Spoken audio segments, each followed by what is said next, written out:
ಪೂಜ್ಯಾಯ ರಾಘವೇಂದ್ರಾಯ ಸತ್ಯಧರ್ಮರತಾಯ ಚ ಭಜತಾಂ ಕಲ್ಪವೃಕ್ಷಾಯ ನಮತಾಂ ಕಾಮಧೇನುವೆ. ನಾವು ರಾಯರಿಗೆ ಏನೇ ಪೂಜೆ ಮಾಡಲಿ, ಯಾವುದೇ ರೀತಿ ಸೇವೆ ಮಾಡಲಿ, ನಾವು ಮಾಡಿದ ಪೂಜೆ, ನಾವು ಮಾಡಿದ ಸೇವೆ, ಇದ್ರ ಫಲ ನಮಗೆ ಸಿಗಬೇಕಂದ್ರೆ ಅದರ ವಿಧಿ ವಿಧಾನ ಸರಿಯಾಗಿರಬೇಕು.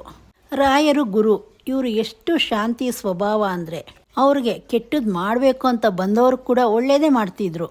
ರಾಯರ ಜೀವನದಲ್ಲೂ ಹಲವಾರು ಪರೀಕ್ಷೆಗಳು ಎದುರಾಗಿತ್ತು.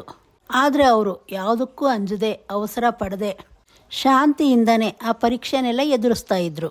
ರಾಯರನ್ನ ಪರೀಕ್ಷೆ ಮಾಡೋಣ ಅಂತ ಬಂದವರು ಎಷ್ಟೋ ಜನ, ರಾಯರನ್ನ ಪರೀಕ್ಷೆ ಮಾಡೋಣ ಅಂತ ಬಂದವರು ರಾಯರ ಪವಾಡ ನೋಡಿ ಅವರ ಭಕ್ತರಾದರು. ಅದೇ ಥರ ಈಗ ರಾಯರಿಗೆ ಭಕ್ತರು ಯಾವ ರೀತಿ ಇದ್ದಾರೆ ಅಂದರೆ, ನಾವು ಎಲ್ಲಿ ನೋಡಿದ್ರೂ ಎಲ್ಲಾದರೂ ಒಂದು ಕಡೆ ರಾಯರ ಫೋಟೋ ಕಾಣಿಸತ್ತೆ. ತುಂಬ ಜನ ಬಾಯಲ್ಲಿ ರಾಯರ ಹೆಸರು ಕೇಳ್ತಾನೆ ಇರ್ತೀವಿ. ಯಾವುದಾದ್ರೂ ಒಂದು ಗಾಡಿಯಾಗಿರಲಿ, ಕಾರಾಗಿರಲಿ, ಈ ಥರ ತುಂಬ ವಸ್ತುಗಳಲ್ಲಿ ರಾಯರ ಆಶೀರ್ವಾದ ಅಂತ ಹಾಕ್ಕೊಂಡಿರ್ತಾರೆ. ಇದನ್ನು ತುಂಬ ಕಡೆ ನೋಡ್ತಾನೆ ಇರ್ತೀವಿ. ರಾಯರು ತುಂಬ ಜನಕ್ಕೆ ಒಳ್ಳೇದು ಮಾಡಿದ್ದಾರೆ, ಅದಕ್ಕೆ ಅವ್ರಿಗೆ ತುಂಬ ಜನ ಭಕ್ತರು ಜಾಸ್ತಿ ಆಗ್ತಾನೇ ಇದ್ದಾರೆ. ಆದರೆ ಇನ್ನು ಕೆಲವರಿಗೆ ಅವರ ಜೀವನದಲ್ಲಿ ನೋವು, ಕಷ್ಟ ಅನ್ನೋದಿದ್ದೇ ಇರುತ್ತೆ. ಯಾಕಂದರೆ ನಾವು ರಾಯರಿಗೆ ಯಾವುದಾದ್ರೂ ಒಂದು ಸೇವೆ, ಪೂಜೆ ಮಾಡ್ತೀವಿ ಅಂದರೆ ಅದು ಸರಿಯಾದ ವಿಧಾನದಲ್ಲಿ ಇರಬೇಕು. ಯಾವುದು ಅವಸರದಿಂದ ಮಾಡಬಾರ್ದು. ನಾವು ಮಾಡೋ ಪೂಜೆ ಶಾಂತಿಯಿಂದ, ನೆಮ್ಮದಿಯಿಂದ ಮಾಡಬೇಕು. ನಾವು ತುಂಬ ಜನ ನೋಡಿರ್ತೀವಿ, ರಾಯರ ದರ್ಶನಕ್ಕೆ ಬರ್ತಾರೆ ಅಂದರೆ ಆತುರವಾಗಿ ಬರ್ತಾರೆ, ರಾಯರ ದರ್ಶನ ಮಾಡ್ತಾರೆ, ಅಷ್ಟೇ ಆತುರವಾಗಿ ಮತ್ತೆ ಬೇಗ ಹೋಗ್ತಾರೆ. ಈಗ ಒಂದು ದೇವಸ್ಥಾನ ಪ್ರದರ್ಶನ ಮಾಡೋರನ್ನ ತುಂಬ ಜನ ನೋಡಿರ್ತೀವಿ. ಅದು ಮಾಡಬೇಕಾದ್ರೆ ಬೇಗ ಅಂತ ಮಾಡ್ತಾರೆ. ಇಲ್ಲ ಅಂದರೆ ಪಕ್ಕದಲ್ಲಿ ಯಾರಾದರೂ ಇದ್ದರೆ ಅವ್ರ ಜೊತೆ ಮಾತಾಡಿಕೊಂಡು ಪ್ರದರ್ಶನ ಆಗ್ತಾರೆ. ಈ ಥರ ಎಲ್ಲ ಮಾಡ್ತಾರೆ. ಭಕ್ತಿ ಇರತ್ತೆ, ಆದರೆ ಮಾಡೋ ರೀತಿ ಸರಿ ಇರಲ್ಲ. ರಾಯರಿಗೆ ಒಂದು ಪ್ರದಕ್ಷಿಣೆ ಆಗ್ತಾ ಇದ್ದೀವಿ ಅಂದರೆ, ಪ್ರದಕ್ಷಿಣೆ ಹಾಕಬೇಕಂದ್ರೆ ಮೊದಲು ಅವಸರ ಅನ್ನೋದು ಇರಬಾರ್ದು.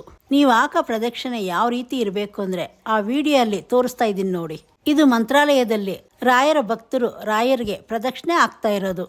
ನೀವು ಮಂತ್ರಾಲಯಕ್ಕೆ ಬಂದರೆ ಈ ಥರ ತುಂಬ ಜನ ನೋಡ್ಬೋದು, ಎಷ್ಟು ಭಕ್ತಿಯಿಂದ, ಎಷ್ಟು ನಿಷ್ಠೆಯಿಂದ ಪ್ರದಕ್ಷಿಣೆ ಆಗ್ತಾರೆ ಅಂತ. ಇದು ಬರೀ ಮಂತ್ರಾಲಯದಲ್ಲಿ ಮಾತ್ರ ಅಲ್ಲ, ಯಾವುದೇ ದೇವಸ್ಥಾನಕ್ಕೆ ಹೋದ್ರೂ ಇದೇ ಥರ ಪ್ರದಕ್ಷಿಣೆ ಹಾಕಬೇಕು. ನಾವು ಪ್ರದಕ್ಷಿಣೆ ಹಾಕೋದು ಯಾವ ರೀತಿ ಇರಬೇಕು ಅಂದರೆ, ಒಂದು ಪಾದ ಮುಂದೆ ಇಟ್ಟು ಇನ್ನೊಂದು ಪಾದನ ಇಡಬೇಕಾದ್ರೆ ಆ ಪಾದನ ಮುಟ್ಟಬೇಕು. ಈ ರೀತಿ ಪ್ರದಕ್ಷಿಣೆ ಹಾಕಬೇಕು. ಮತ್ತು ನೀವು ಈ ರೀತಿ ಪ್ರದಕ್ಷಿಣೆ ಹಾಕೋವಾಗ ಮನಸ್ಸಲ್ಲಿ ಏನೇನೋ ಅಂದ್ಕೊಂಡು ಪ್ರದಕ್ಷಿಣೆ ಹಾಕೋದು ತಪ್ಪು.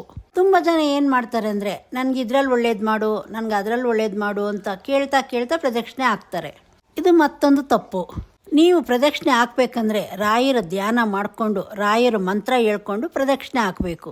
ನಿಮ್ಮ ಮನಸ್ಸು ತುಂಬ ರಾಯರೇ ಇರಬೇಕು. ನಿಮ್ಮ ತಲೆಯಲ್ಲಿ ರಾಯರ ಯೋಚನೆನೇ ಮಾಡ್ತಾ ಇರಬೇಕು. ರಾಯರ ಮಂತ್ರ ನಿಮ್ಮ ನಾಲಿಗೆಯಲ್ಲಿ ಬರ್ತಾ ಇರಬೇಕು. ಹಾಗಂತ ಏನು ಕೇಳದೆ ಪ್ರದಕ್ಷಿಣೆ ಹಾಕೋದಲ್ಲ. ನಿಮ್ಮ ಮನಸ್ಸಲ್ಲಿರೋ ಕೋರಿಕೆ, ನಿಮ್ದು ಯಾವುದಾದ್ರೂ ಒಂದು ಕೆಲಸ, ಇದರಿಂದ ನನಗೆ ಒಳ್ಳೇದಾಗಬೇಕು, ಈ ಕೆಲಸ ನನಗೆ ಮಾಡಿಕೊಡಿ ಅಂತ ಪ್ರದಕ್ಷಿಣೆ ಹಾಕೋದಕ್ಕಿಂತ ಮೊದಲು ಈ ರೀತಿ ಕೇಳಿಕೊಂಡು ಆಮೇಲೆ ರಾಯರ ಧ್ಯಾನ ಮಾಡ್ತಾ ನಿಧಾನವಾಗಿ ಪ್ರದಕ್ಷಿಣೆ ಹಾಕಿ. ನೀವು ಈ ರೀತಿ ಮಾಡೋದ್ರಿಂದ, ನೀವು ಮಾಡಿದ್ದು ಈ ಸೇವೆಯಿಂದ ನಿಮಗೆ ಫಲಿತಾಂಶ ಸಿಗತ್ತೆ. ಇದು ಬರೀ ಹೆಜ್ಜೆ ನಮಸ್ಕಾರ, ಪ್ರದಕ್ಷಿಣೆ ಹಾಕೋದ್ರಲ್ಲಿ ಮಾತ್ರ ಅಲ್ಲ. ನಾವು ರಾಯರಿಗೆ ಮಾಡೋ ಎಲ್ಲ ಸೇವೆ, ಎಲ್ಲ ಪೂಜೆಗಳಲ್ಲೂ ಇದೇ ಥರ ವಿಧಿ ವಿಧಾನ ಅನ್ನೋದಿರುತ್ತೆ. ಅದನ್ನೆಲ್ಲ ನಾನು ನನ್ನ ಮುಂದಿನ ವಿಡಿಯೋದಲ್ಲಿ ತಿಳಿಸ್ಕೊಡ್ತೀನಿ. ಮತ್ತು ರಾಯರಿಗೆ ಪ್ರದಕ್ಷಿಣೆ ಹಾಕಬೇಕಂದ್ರೆ ಇನ್ನೊಂದು ಥರ ಪ್ರದಕ್ಷಿಣೆ ಇದೆ.